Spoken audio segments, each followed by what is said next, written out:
So the annual report covers the year 2023 to March 24. As usual, the inspectors were extremely busy. There were a total of 79 reports, inspection reports, independent reviews of progress, thematics across all of the estate, adults, prisons, men and women, young offender institutions, immigration detention, court custody, as well as some extra inspections in prisons in Northern Ireland and the Isle of Man. This report would actually have been published in June, but it had to be held back because of the election. However, today does seem a particularly appropriate day to launch the report, as I'm sure you all know that 2,000 prisoners have been released today under the government SDS 40 scheme, and as you'll know, it's all over the media today. But perhaps another indication of quite what a tumultuous year it's been that's covered by the report. So Charlie, if we could get cracking. I think everyone is aware of the context of the report, the huge pressure the prison system's under, mainly kind of staff shortages and an ever-growing population. Could you start us off, please, by just talking about the main way that this has impacted on the daily life in prisons that you and your teams of inspectors have found? Yes, thank you very much, Russell, and a very warm welcome to everybody. It's great to see everybody here. Yes, the prison population crisis has been really at the heart of much that we've seen on inspections over the course of the year. The amount of people who are locked into cells originally designed for one person, very often in the most crumbling of Victorian-style institutions, the lack of purposeful activity that we see in many of our jails, with prisoners spending huge amounts of time in their cells, not getting out to the sort of education, training and work that we want to see them doing. The lack of proper preparation for people when they finally get released. The amount of drugs that are coming into prison, partly, I'm sure, because of prisoners are just so bored with so little to do, and the effect of the destabilizing effect that is having on many jails, with serious organised crime getting large quantities of drugs into prison, and the consequent effects on violence, which has gone up by 20%. Elsewhere in the women's estate, we see levels of self-harm at 9 times higher than in men's prisons, enormously concerning there. And in the youth estate, we continue to see far higher levels of violence, even than in the men's estate, with some really worrying acts of reckless violence and access to education, training and work, again, very limited for children in the youth estate. So apart from some shining exceptions of some jails that we did visit, which were doing well in difficult circumstances, I think it's fair to say it's been a fairly bleak year for prisons out there, and what we're highlighting in the report. Thanks, Charlie. You did mention there that most prisons are regrettably running very impoverished regimes. Would you like to say a bit more about just exactly what the day-to-day life is for many people? Yes, so in many of the Category B reception prisons that we inspect, the old Victorian locals, it's not at all unusual to find people banged up for 22 hours a day with very limited access to any sort of purposeful activity. Or where there is, a lot of the jobs are what I call fake jobs. So a wing cleaning job that supposedly takes all day, but actually realistically takes about half an hour. The prisoners are going to workshops where there's very little productivity. Often they turn up late and they leave early. And empty classrooms are still often a feature of many of those reception prisons that we go to. So for whatever reason, the jail isn't able to facilitate people getting to educational training. Elsewhere in the estate, and almost perhaps the most worrying of all, is the Category C trainers, where we've continually been critical of the level of purposeful activity in those places. And sometimes it feels in some of these jails as if the pandemic is still going on. It appears to be incredibly difficult to get free flow going around the jail again, for prisoners to be able to move around the jail, going to whatever activity they've been assigned to, and actually doing some really productive work. But also even the allocations process seems to be really complicated and unnecessarily complicated in many cases, where there are empty classrooms and prisoners aren't being allocated to them, or courses are being put on that prisoners aren't interested in. And sometimes that's to do with the fact that education providers can't find enough people, but sometimes it seems to be that the prison is just putting on courses that are of no interest or use to prisoners within the jail. I guess it's worth talking about probably the more positive part, which is that certainly in our open prisons, we are seeing more purposeful activity. We're seeing people getting out to work. We're seeing better levels of release on temporary license, and one or two really impressive jails that we've reported on there. But overall, the picture when it comes to purposeful activity is pretty bleak. And ultimately, and I've said this before, prisons have a public protection duty to make people less likely to reoffend when they come out. And one of the best ways of being able to do that is having prisoners come out with the education, the skills, the work habits that will mean that they can actually get a job and stay in employment when they come out. Thanks, Charlie. Well, we're kind of still looking at the kind of sharp end, if you like. I know the urgent notification process is really a chief inspector's weapon of last resort. And I know that you would have thought very carefully before having to use it 4 times in the year covered by this report. And I imagine you must be enormously frustrated that 2 of those prisons, Woodhill and Bedford, 2 of the prisons had previously been subjected to UNs. Why is it, do you think, that it's just not proven possible to turn these institutions around? Yeah, it's absolutely right. I mean, Bedford and Exeter were both subject to previous urgent notifications. Of course, we also have Bristol, which was another one subject to previous urgent notification as well. I mean, it is fairly astonishing. And there is something about the nature of these jails. These are small reception prisons with fewer than 1,000 prisoners. There are very few economies of scale. They've all struggled to recruit enough staff. You've had a turnover of senior leaders in many of these jails, and just a lack of stability across the board in there. And there is a challenge for the prison service that disappointingly hasn't really been picked up, which is how are they going to make sure that you get good leadership into these prisons, and not only you get good leadership in for a bit, supported by the prison service in the months after we've done an urgent notification, but how do you sustain progress in prisons? I mean, another jail that is of similar style is Lewes, where again, we were very worried about what we found in there, some improvements in our more recent inspection, but another prison, exactly that category of small reception prisons, particularly in the south of England, that struggle to have enough staff, struggle to have long-term quality leadership, and have very few economies of scale and relatively light budgets. Thanks, Charlie. Moving on, in your introduction, you were keen to highlight the growing problem that drugs inside prison is. I think you talked quite clearly that's a key driver of violence, bullying, debt, and lots of the problems spiral out of control. Given that situation, what do you think are the main priorities for governors trying to tackle drug-related issues in their establishments? Well, drugs are pernicious and have a corrosive effect, whichever prison they turn up in. First of all, it's the effect of the actual drugs themselves on prisoners. And we know, for example, that when certain batches of spice come into a prison, that can have a hugely damaging, destabilizing effect on the jail. We still sadly come across situations where ambulances are queuing outside jails because a batch of spice has poisoned prisoners or made them incredibly unwell. So that's the first issue. But now it's become broader than that, because prisoners now have an access to a menu of drugs in many of the prisons that we inspect. So you take someone like Hindley, where 52% of prisoners, when we inspected that jail, were testing positive for in random tests for drugs. Well, the idea that you can run a rehabilitative team regime when half of your prisoners are under the influence is just fanciful. But it's now not becoming uncommon to find more than 40% of prisoners testing positive. So Woodhill was over 40%, Wandsworth, which is not in this inspection year, but obviously people will be familiar with a report that came out a couple of months ago. Again, very high levels of drug, more than 40% of drugs, prisoners testing positive in random tests for drugs. So the prisons have to prioritise stopping drugs from getting in.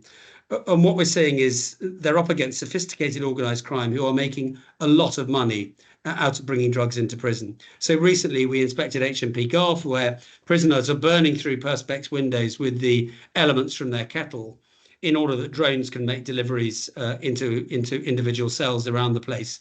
And we're also talking about drones with bigger payloads here, where they can bring in large quantities of mobile phones, which are used in the drug trade, and also a range of different drugs coming into prisons. So there is something about making sure that security is really good.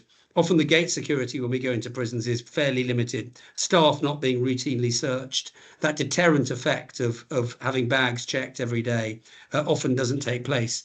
But it isn't just about security measures. Security measures is important, but it's also about reducing the demand for drugs. And that means two things. It means treating prisoners who are addicted to drugs, who have got drug problems, and making sure that those prisoners are getting the support they need in order to move on with their lives, whether that's opiate substitution or whether that's more transformative group type work that we're seeing in some of the jails we inspect. But the other thing is about giving prisoners a sense of purpose, a sense of product, a sense that they're making progress with their sentence. And if you just take one example that we have in that report, HMP Lintome, just outside Doncaster, there's a big hangar type building there, which has had to be closed because of asbestos. And that was a place where many of the prisoners in that Cat C prison were able to go and work every day. But unfortunately, that's now closed. Well, when we inspected the jail, 21% of prisoners at Lintome told us they developed a drug habit since they'd gone into prison. So it seems like there's a very tight correlation between prisoners not having enough to do and the temptation simply to take drugs in order to pass the time within prison. So it's very closely linked with the lack of purposeful activity. It is a real driver of demand for drugs within prison. If we could get purposeful activity better, then there's no doubt that actually prisoners would be less inclined to want to take drugs. Thank you, Charlie. Clearly, you're painting a very grim picture, which is obviously the reality of our prisons at the moment. But I know you're very keen in your work to remember the staff that are working in prisons and make it clear that often there are very many very committed staff trying to do the best in a very difficult situation. And I didn't know if you wanted to kind of mention them at this point in the proceedings. Yeah, I mean, there are every jail we come across, even jails that are in the most dire straits, we come across just fantastic staff who are doing really brilliant work in often incredibly difficult circumstances, people who are really committed to the job, people who have really good relationships with prisoners, but also maintain that authoritative positioning, which means that they are also able to manage a wing, able to keep the show on the road, able to manage and support good behaviour. We also put out a thematic report, which was looking just recently, looking at positive behaviour in prisons. And what we see there is those prisons who go above and beyond just the normal prison IEP incentive and privileges system, but they really think about ways that they can motivate prisoners. Those are the prisons that do well. And then on top of the great staff that we come across, also there are a lot of unbelievably committed and impressive governors that we see both at every level, from the senior #1 governor to other functional heads around the prison. And again, these people are often battling away against what are very strong headwinds, not least from the bureaucracy that comes their way from the Ministry of Justice and the prison service, but nevertheless are able to run a really good prison. So you just take a case in point, someone like Pentonville, which is by any stretch of the imagination an unbelievably difficult place to run, with twice as many prisoners in there as there are supposed to be in there. However, due to good leadership in that jail, that prison has kept its head above water. You look at some other prisons that we've looked at, places like Cardiff, places like Swansea, places like Preston, places like Leicester, all of them that old style, crowded, Victorian type of jail. But actually, with really good leadership in those prisons, what you've seen is they're never going to be perfect. They're never going to be the finished article because of the overcrowding.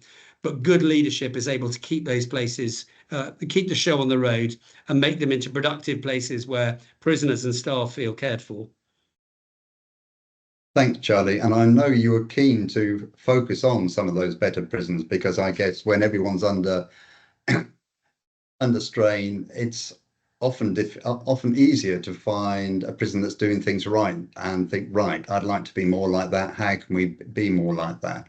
So in your report around improving behaviour in prisons, clearly leadership that you've talked about was a big component. What were the other things that made for a better prison in 2024? Well, I think the first thing is leadership. It's about leaders who are visible, who are very clear about their expectations for the prison, that they lead by example. So they don't just talk a good game. They're out there actually delivering a good game, and they're actually seen by prisoners and recognised by staff around the jail. One of the most depressing things that happens to me, Russell, is when prisoners come up to me and ask if I'm the governor. And sometimes I've been to jails where I've asked if they know if the governor is a man or a woman, and they're not actually able to tell me because they see so little of senior governors. But certainly in the most effective prisons, we see everybody knows who the governor is. So leadership is incredibly important. But also there is a sense of purpose about the better prisons. There is a sense that prisoners feel that they're making progress, that they feel they are invested in the prison, that if you do the right thing in those sorts of jails, that actually you get some benefits of doing that. And if you do the wrong thing, there are genuinely consequences. And that's often the case in some of the more effective jails we see. But also people have thought further than that. They thought about things like the environment. So someone like Home House, which has been a very troubled prison in its time, staff there have really thought about improving the environment, and that matters to prisoners. You go to somewhere like Swansea, again a prison which has had big difficulties in the past, but again the environment looks really good. You walk around Cardiff prison and it's absolutely immaculate. You can almost eat your lunch off the floor when our inspectors were in there. A real sense of care, and for prisoners, for the men in prison, that really matters to them, a sense that actually someone gives a damn about them. So those are really the qualities we've seen. We've also seen in some of the open prisons, again, particularly a couple of the women's prisons that we inspected, Askham Grange and East Sutton Park, where again, some really impressive work going on in terms of motivating the women, excellent key work in place. So women feeling really cared for, and then getting out into work and having a sense that they are going to be able to seamlessly make that transfer between being in custody and going back out into the community again.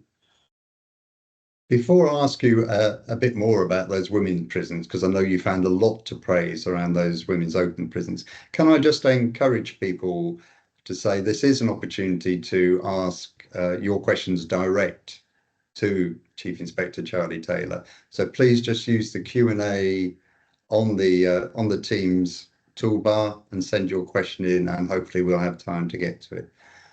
Sorry, Charlie, back to you and talking about those women's open prisons. Yeah, indeed, and it's a combination of good leadership, and of hope. Really, it's a sense that people who go into the women who go into those prisons, have a feeling that the prison is invested in them, that people care about them, that they are going to be looked after, they're going to be challenged. The expectations of behaviour are high, but the rewards are also really high as well. And ultimately, it means that you get to work outside the prison, you get a sense of normality. And then as you get further on in your sentence, they're actually getting a chance to go home, to stay with family, to actually spend days and nights away from the prison. And again, that is the way that you reintegrate prisoners back into society in a much more gentle and much more effective way. And we know that the reoffending rates from open prisons are lower than reoffending rates from people who are just released straight out of Cat B or Cat C jails. Thank you, Charlie.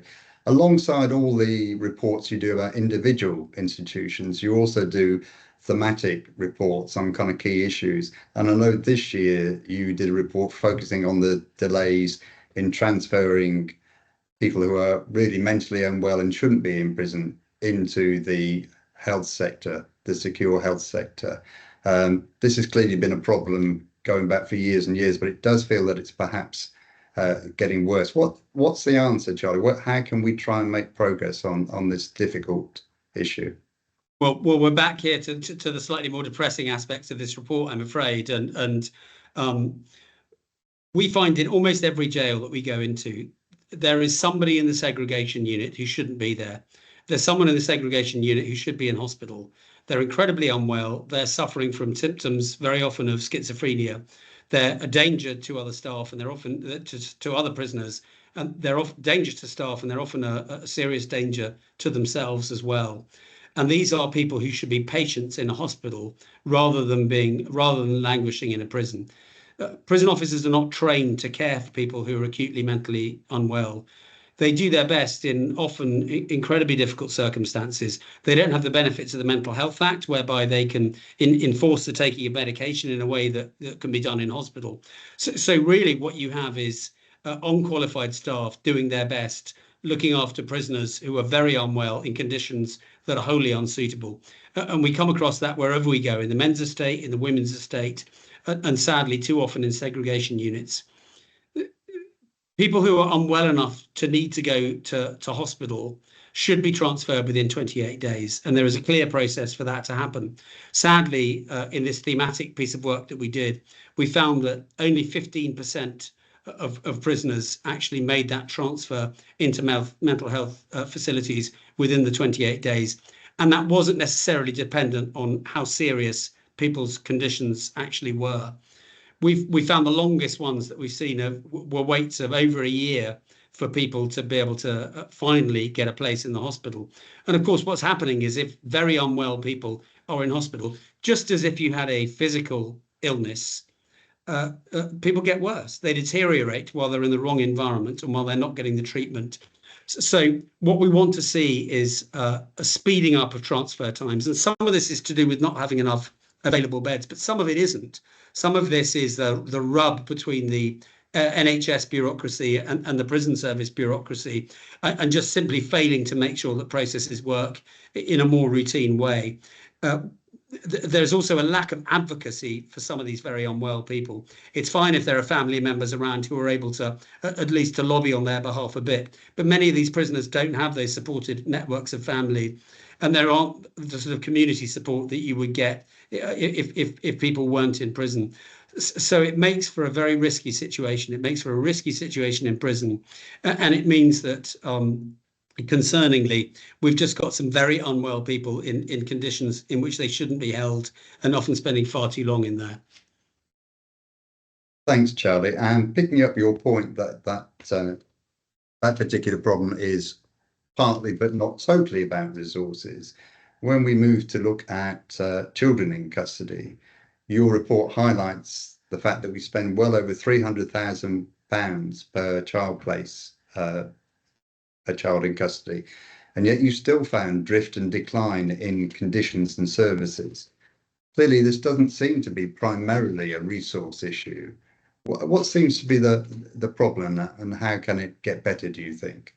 I mean, look, the number of kids in prison has reduced massively. There's now fewer than 400 children locked up. Even when I started it, with an interest in this in my 2015 review, there were about 1,500 children locked up. So there's been a big reduction in the number of children.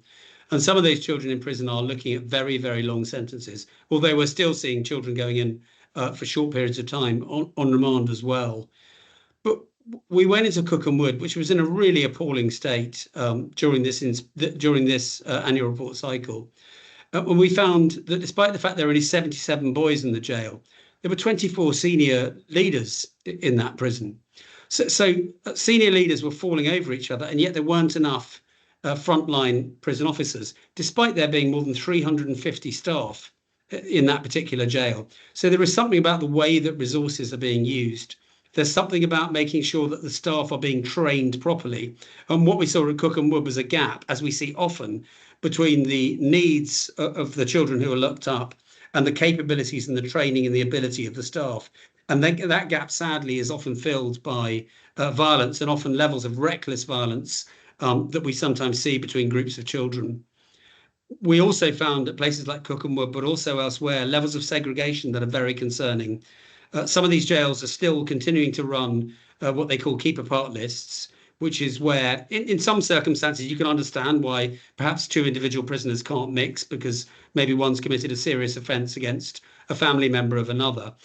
But inside our YOIs, what we're seeing is these labyrinthinely complicated spider's webs of keep apart lists, where you have more than 100 different instructions that prison officers have to follow about A can't be with C, who can't mix with C, or D, who can't be with E. And of course, what that means is that where you're running 4 different regimes on the same wing, it means that kids are only getting out of their cells for 3, 4, 5 hours a day.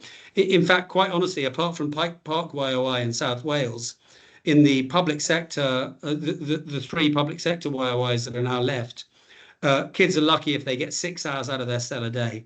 These are young teenage boys, by and large, with huge amounts of energy, who are being banged up in their cells for 18 hours a day. And it's no surprise that when they come out, they have a lot of unexpended energy. And sadly, that is often manifested in high levels of violence. So there is a huge challenge and a real sense that we need some grip from the youth custody service in using its resources more effectively in order to meet the needs and reduce the levels of violence, make our youth prisons safer and much more productive places. Going off script for a minute, Charlie, given that kind of situation, do you think the youth custody service should children's detention stay where it is within the prison service, or do you think there is an argument to move it to within a new children's department or the Department for Education? Well, it was very interesting. The report that came out from was it Youth Justice Alliance, or was it NAJ? Yeah, Youth Justice, which I thought was a really interesting report. I was just reading it this morning, actually. It echoes much of what I said when I did my 2015-2016 review of the youth justice system, which was that whilst we carried on having the types of young offender institutions that we have, it was hard to see how we were going to really be able to have adequate provision in place for children who find themselves in custody. So yes, over time, I think we need some more radical reform of the youth justice system. I put those things in my report then, and I stand by them now. Thank you, Charlie. Another area of responsibility that people perhaps are not so familiar with, but you also inspect immigration detention facilities. And I know that you've got increasing concerns about this area of operation. Can I ask you to tell us a bit more about that, please? Yeah, it's a funny situation we're in now because, of course, what was happening at the end of last reporting year up until March was that the immigration removal centres were beginning to fill up as a result of the beginnings of preparation for people being moved to Rwanda. Obviously, that policy has now changed. But we saw increasing levels of disorder. We did an inspection, for example, of Yarl's Wood, where a number of men had escaped from that institution, and where there were more worrying signs of disorder and greater numbers coming into those institutions than before, and a sense of instability that we hadn't seen at all, certainly in my time as Chief Inspector. So look, we'll see how this plays out with the new government, but we don't get a sense that numbers of people going into immigration detention is going to reduce particularly. And I suppose my biggest worry about immigration detention of all is that it's just an enormous waste of money for many of the people who are there, because you should only be in immigration detention if there's a realistic chance of you actually being deported. Well, we know that in many of the places that we inspect, actually there's a very big proportion who don't end up getting deported and just simply end up getting released out from the centre a few months later on. The other big concern about immigration removal is the effect it has on the mental health of some really very unwell people that we come across there, who ought to be out in the community according to the Home Office's own thresholds and standards, ought to be out in the community, but provision can't be found for them in the community. So they're simply languishing in immigration removal centres, becoming more unwell. So we'll continue to watch this space with immigration removal. After the annual reporting period, we also inspected Harmondsworth IRC as well, and that was in a really appalling state. Inspectors were shocked by what they found there. I mean, not least just the drug taking that was going on. The whole place smelled of cannabis. People openly walking around the place smoking joints, and some really horrible conditions in that institution. So we'll continue to keep a very close eye on this. We know that there's the intention to open more facilities, and what we want to make sure is that the right people are in there for the right amounts of time, and we're not needlessly locking up people who ultimately shouldn't be there in the first place because they have no realistic chance of being deported. Thank you, Charlie. Another kind of smaller area that you look at is kind of court custody. And I know that this year you inspected 3 areas and there was a kind of a mixed picture, some positive findings as well as some persistent problems. Yeah, I mean, it's interesting court custody because I think, and you know, huge credit goes to the team and no credit goes to me for this at all. But I think we as a result of our inspections have actually helped to make some real progress there. So, for example, in terms of the escorting of children to and from prisons, we've seen we've seen an improvement very much in those arrangements that have happened.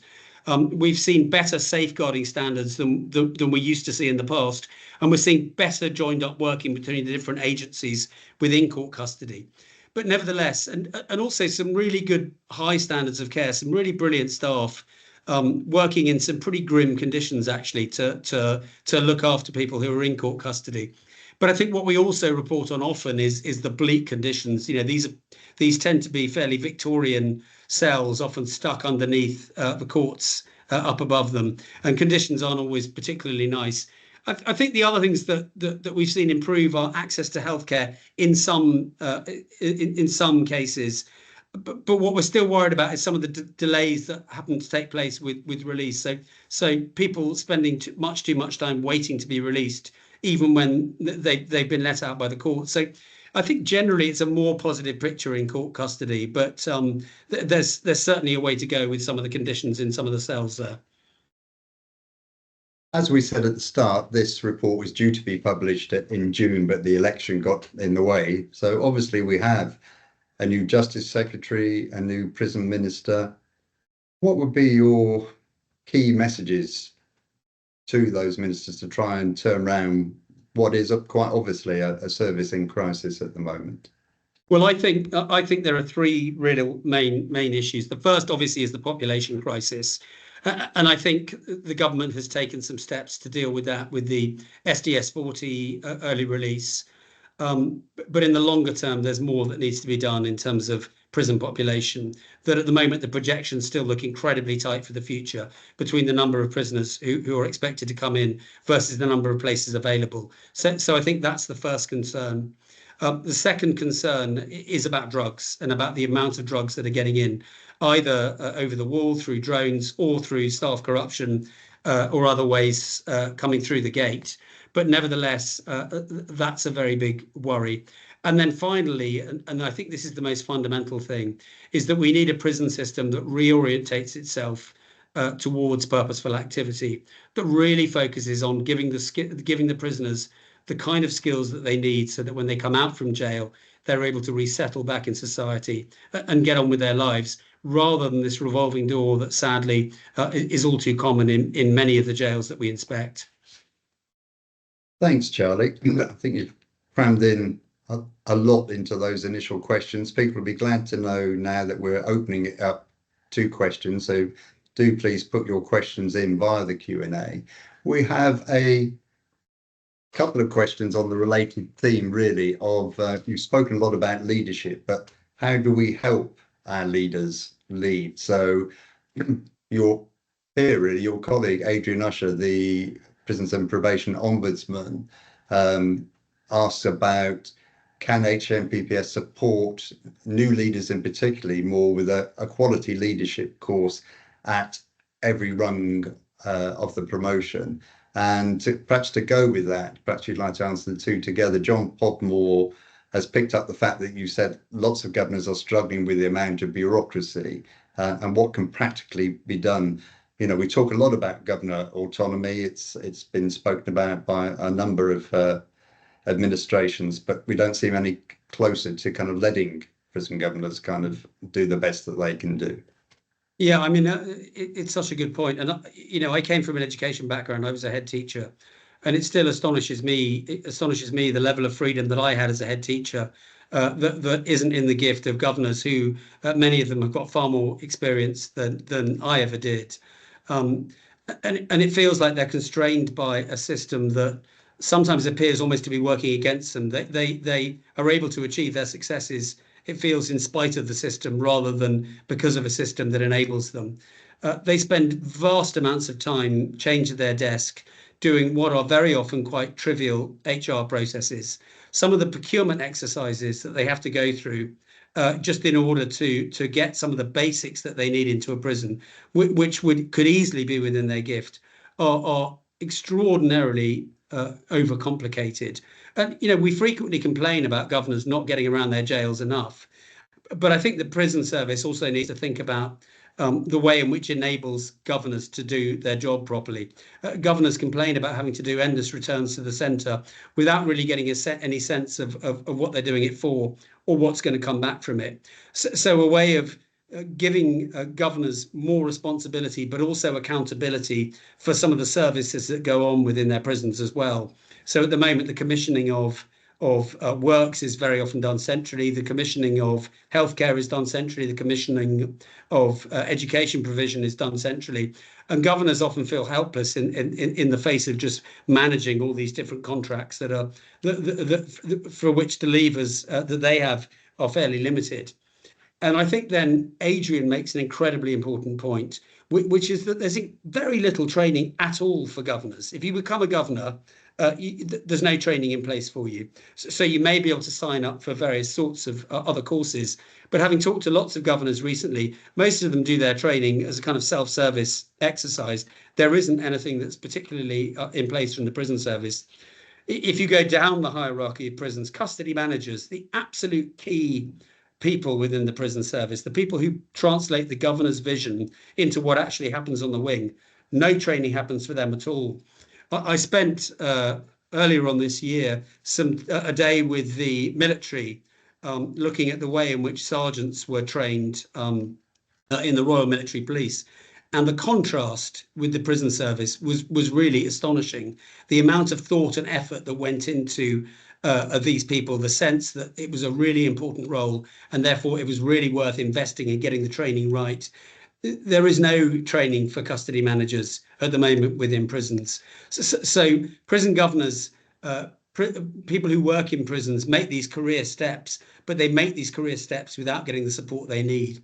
And then my final point on this, Russell, is about about how to manage the pipeline. We know that in some jails there's a very big turnover, and we also know that in some jails we get almost no applications for posts when those posts are advertised.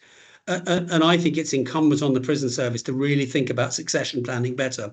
Who are the top 20 or 30 governors who are going to be around in 10 or 15 years' time? And what can the prison service do for those people in order that they stick around, that they have a thriving career, that they want to be here then? Because the idea that you can just get 35 years straight out of someone who comes in as a prison officer, well, that doesn't happen in many jobs at all anymore.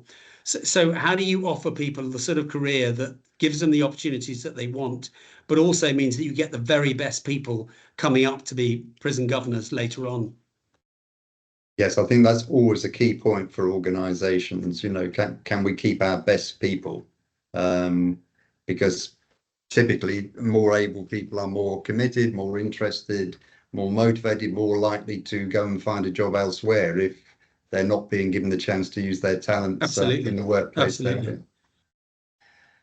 Returning to the point about mental health transfers, Andy Keen's down from PACT asks, is this mainly a resource issue, or can we increase NHS capacity to speed up transfers?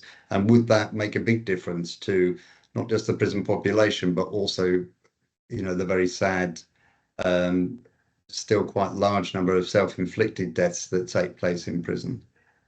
Yes, certainly. It's great to see, Andy, and we see PAC workers in many of the jails that we go to, and we see the great stuff that your team does out there, Andy. So it's great to see you. I think there's a couple of things here. There is a financial constraint here, which is just about having enough beds available.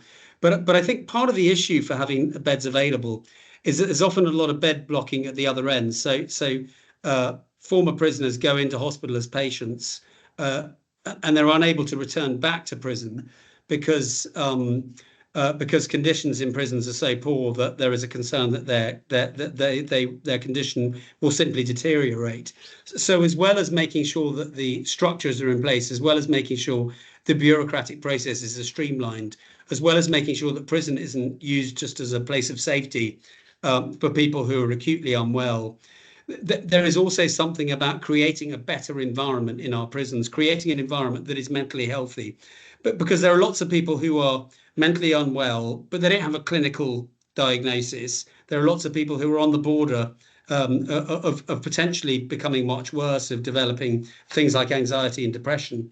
And if you have a mentally healthy environment in which people feel safe, that they're not being exposed to bullying and intimidation, where staff are well trained and have enough time to be able to really care for them, where they're not being held in cramped and uncomfortable conditions, and where they feel like their time in prison is being used in a productive way, where they're managing to spend plenty of time outdoors as well as just being on the wings, where they're able to socialize with their peers as well as to go out to work and to eat together.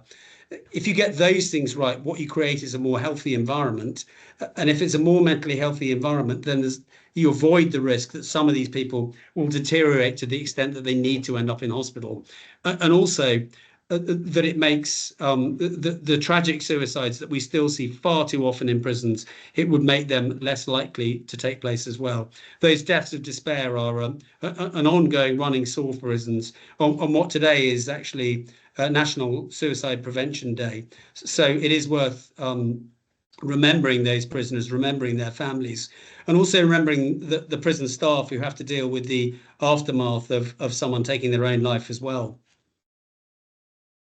Thanks, Charlie. Sticking with mental health for a moment, Audie Edwards asked about trauma-informed training and whether that's key to helping with self-harm.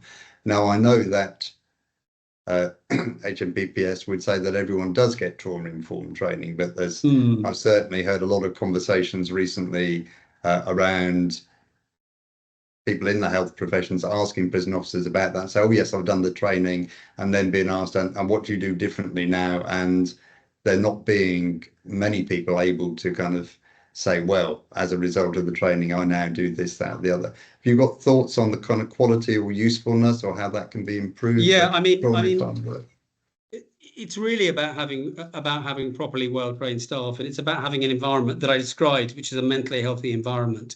That's really, to me, what trauma-informed involves doing. It involves thinking about prisoners and individuals and trying to get under the skin of some of the reasons why they may have ended up in custody and why they may have got into difficulties.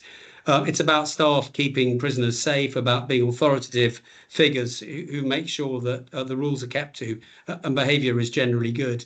And sometimes it worries me with trauma-informed, where people think it's a bit like Tinkerbell saying Tinkerbell. People think that if they just say trauma-informed enough times, then suddenly magically prisons will become trauma-informed. Actually, if we want prisons to be trauma-informed, if we want them to be really well-run, mentally healthy places, that requires an awful lot of time, thought, and investment and support for prisoners. But we also know that things like some of the neurodiversity units that we see developing in prisons. There's been a lot of talk about the one at Pentonville, which is really just created from a small bit of a basement under a wing, where with some really dedicated staff, they've got some prisoners who would have been bouncing in and out of the SEG are actually being able to thrive and do reasonably well, even in a place like Pentonville. Or you go to something like the Canoist unit at HMP Park, again, which is for prisoners with learning difficulties. And that's a place where prisoners, again, who potentially would be getting bullied if they were elsewhere in the wing and therefore getting into all kinds of difficulties, actually feel more contained and more looked after. So there are some good examples where this happens. And of course, in the therapeutic communities in places like Dovegate, which we also inspected during this period, you see some really good work there. And another unit within Dovegate for prisoners with learning difficulties who have often had the most troubled and traumatic lives. So we know how to do it. We've got some great examples of where that happens. Some of the personality disorder units that work very well in many jails. And I think really it's about translating some of that good practice into what happens on the day-to-day wings within prison that would begin to make a difference. Thanks, Charlie. Moving on to prison education, you obviously kind of featured the lack of good quality, accessible education very strongly in the report.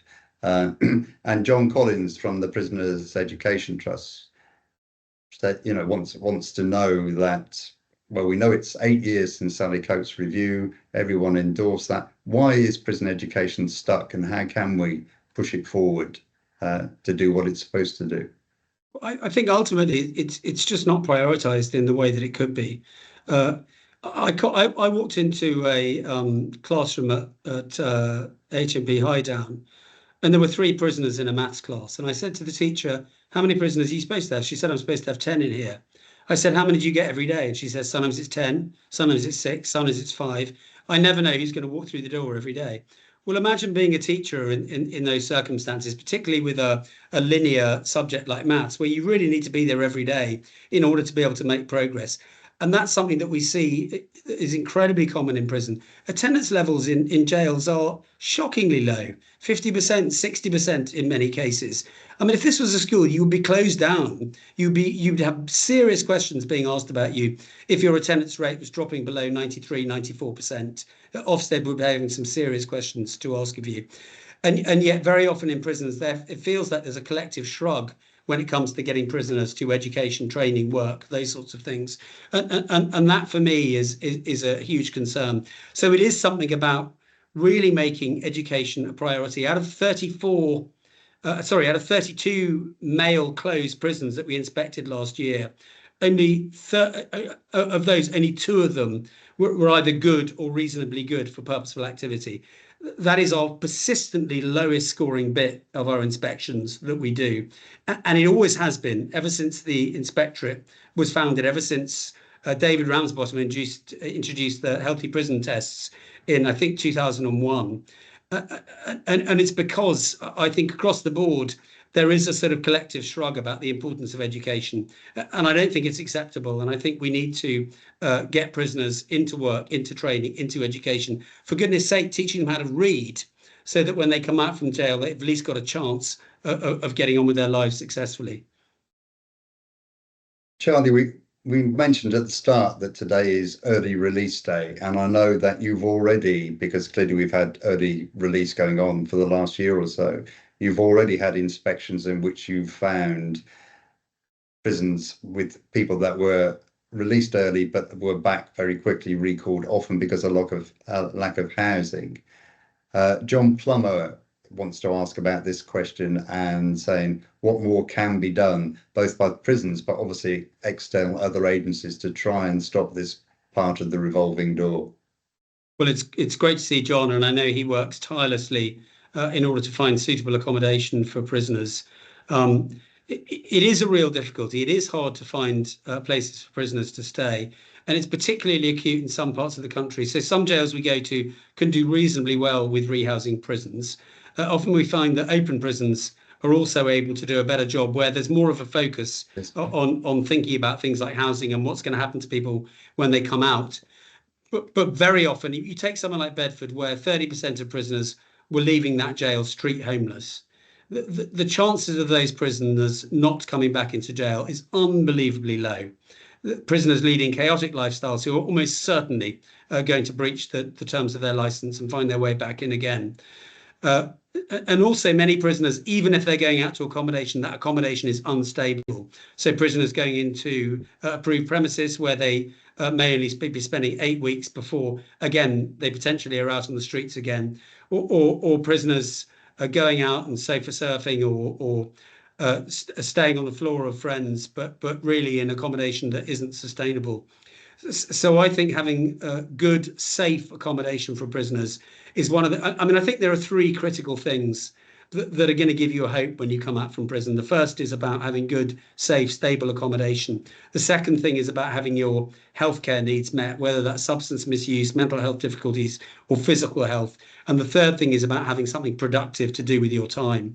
And I think if you get those 3 things right, then you've got a hope of people being able to successfully resettle. But if not, the danger is we just get more people trapped in that cycle of offending, mental health difficulties, substance misuse, and prison. And that's a huge cost to the taxpayer. But it's also a huge cost to their communities, where more victims of crime are created and more misery abounds, both for them, for their families, and for their victims.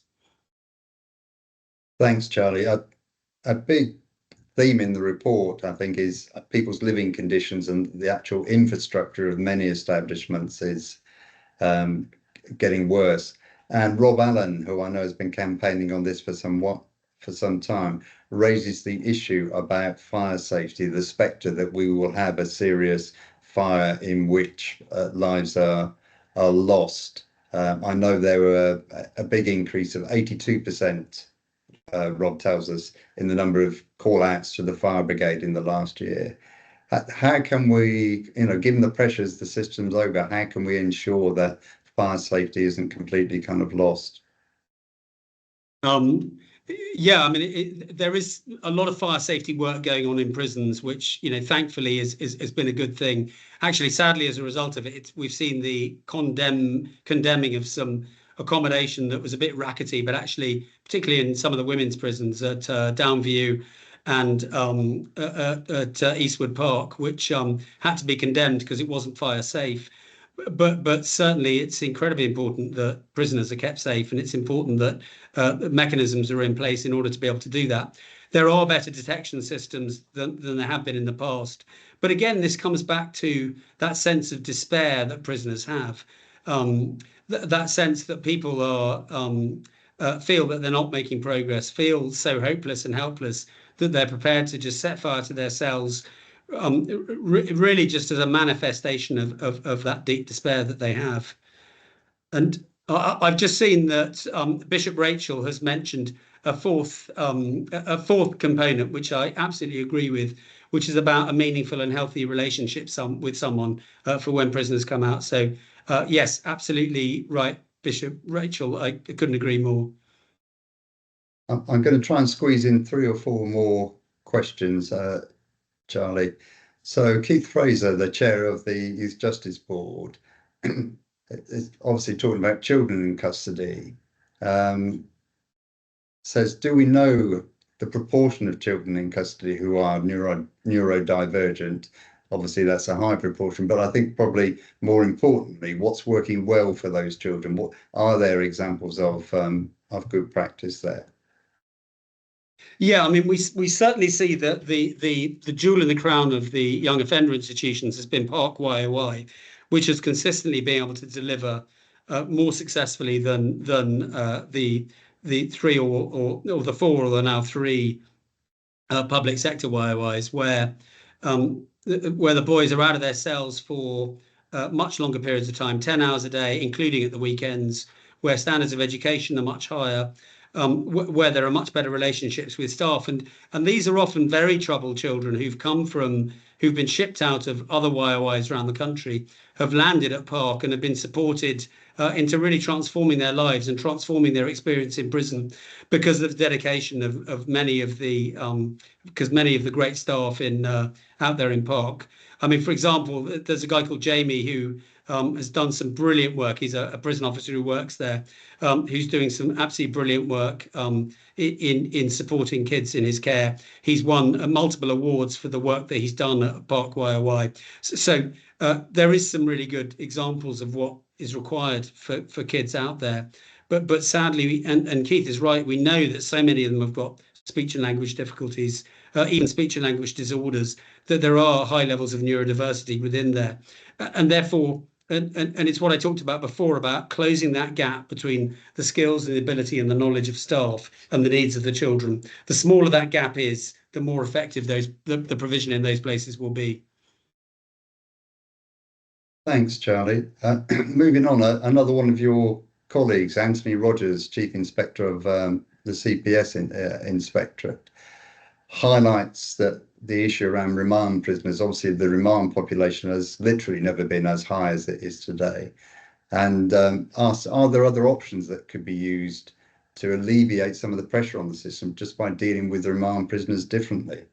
Yeah, this is a really knotty problem, and I think initially people thought that it was going to be a sort of COVID blip, and then over time this was going to be ironed out. But actually, this has now become endemic within prisons. So the remand population in the past used to be kind of 12 to 14%. It's now up to 20% of the population are those who are either haven't yet been tried or have been tried and are waiting for a sentence.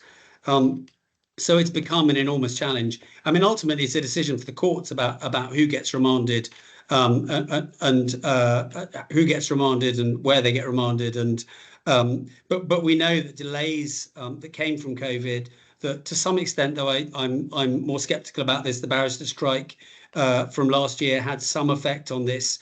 But nevertheless, there are too many people spending far too much time on remand. I mean, it's not unusual at all for us to come across people in reception prisons who've spent 3 years waiting for their trial to come about. Well, that's just enormously concerning. And sometimes these are guys who pleaded guilty, but co-defendants haven't pleaded guilty, and they just want to get on with their sentence.